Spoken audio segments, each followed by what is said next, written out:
The future of artificial technology and robotics is now. Thousands of developers are coming together with business leaders at the NVIDIA Tech conference. We're joined now by tech expert Stephe Miano for a look at the top developments from the conference. Good morning, Stephen. We want to jump right in here. NVIDIA announcing not only a new chip, but a new supercomputer as well. Yeah, there's a whole lot going on at the NVIDIA GPU Technology Conference this year. Video cards, the stuff that kind of powered video gaming for the past 20 years or so, they've really evolved, and NVIDIA is really pushing towards the focus on AI. There's some really cool stuff going on. You've got humanoid robots are going to be a big part of this. There's AI-enhanced satellites. There's new chips that you mentioned, both on the supercomputing side as well as on the graphics processing side. And there's a little bit of overlap there.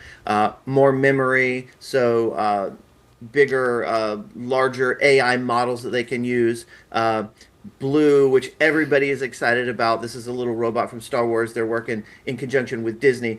Predictions are we're going to start seeing this little guy and some other droids in parks and Disney properties probably later on this year. That is really cool. That is so cool. Like, what other than just the cool factor, Stephen? Why should money spend millions and billions to bring this into our world, other than just going, oh, that's kind of cool? Like, what's the benefit other than the cool factor? So, and that is the relevant question. Okay, so we're starting to see AI move from weird videos of Will Smith eating spaghetti to actual useful stuff. I went through a drive-through the other day. I'm not going to name the restaurant, but it used an AI model to do my order, and it was a disaster. Productivity, process automation, stuff like helping workers sort through the mountain of email. Actual useful stuff. Looking at shipping manifests for errors with international shipping. We're starting to see artificial intelligence used for actual chip design. There's some cool stuff where they used AI to design wireless chips, and the designs were nothing like what we would do, but they actually ended up being more efficient than what we would have designed ourselves.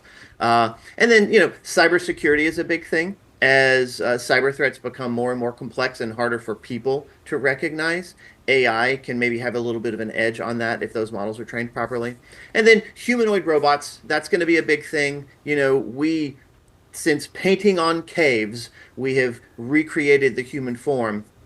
Robots are no different. We're going to start seeing more and more human-style robots that help us with everyday and business style tasks. See, Stephen, that all sounds good, helping us, but I feel like we've all seen Terminator, we've all seen iRobot here, so these humanoid robots, how do we feel about these things? Because it's a little scary, it's cool, but scary.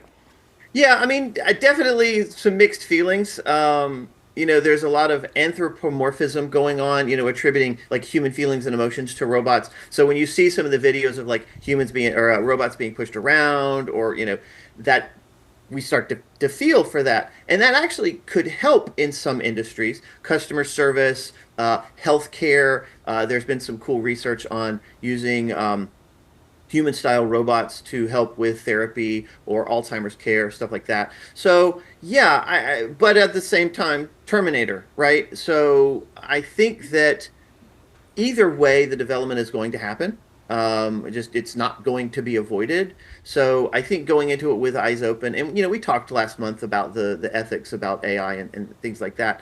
So I think that's one of the big topics of focus for the conference. The other important part of this is the language to make these robots work has to be developed. That's something else that NVIDIA has been working on. They are developing a real-time physics engine to simulate physics for training robots. They did that with Blue. They basically, put him in quicksand and put him on rocks and put him on a mountain. And it was all virtual, but it helped train him to kind of navigate the real world. It is so fascinating. And really quick, Stephen, here, NVIDIA used to kind of be sitting atop all the players here for AI and developing these chips, but now they're kind of in competition with the DeepSeek coming out earlier this year. So are they cranking out all these things to just kind of stay on top? So yes and no. Interestingly enough, DeepSeek was powered in large part by NVIDIA chips. They had kind of a lot of those have been smuggled in before the embargoes and stuff happened. But NVIDIA is trying to position itself as not only in the forefront of development of AI, but they want to be the backbone, the hardware that all of this stuff is used for. Those GPUs, those video cards that we used to play, Doom and Tomb Raider and video games and stuff like that, that is very well suited to do the math to power a lot of these AI systems. And that's really where, I mean, they see the money in that, and that's really their big push. Blackwell Ultra is their new graphics processor. Vera Rubin is a new chip named after the astronomer that discovered dark matter, double the performance and memory of its predecessor, and way less power, like electricity usage, which is also going to be big.